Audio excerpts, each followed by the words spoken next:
Hi guys, അപ്പോൾ നമുക്ക് വീണ്ടും ഒരു സ്റ്റിക്കേഴ്സ് ഉണ്ടാക്കിയാലോ. ഇന്ന് കുറച്ച് ഫ്രൂട്ട്സിൻ്റെ പിക്സാണ് കിട്ടിയിട്ടുള്ളത്. ഇത് പഴയ ബുക്കിൻ്റെ പേജസാണ്.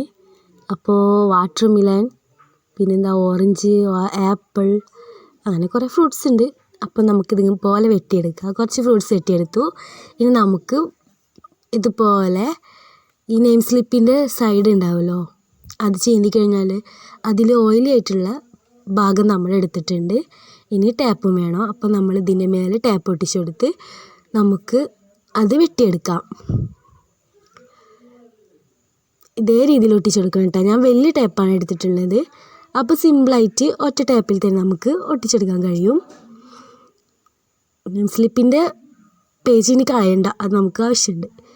ഇനി നമ്മൾ അടുപ്പിച്ച് വെട്ടരുത്, കുറച്ച് ഗ്യാപ്പൊക്കെ വിട്ട് നല്ല രീതിയിൽ ക്യൂട്ടായി വെട്ടിയെടുക്കുക. അങ്ങനെ വെട്ടിയെടുത്താൽ നമുക്ക് ക്യൂട്ട് സ്റ്റിക്കേഴ്സ് ഉണ്ടാക്കാൻ കഴിയും.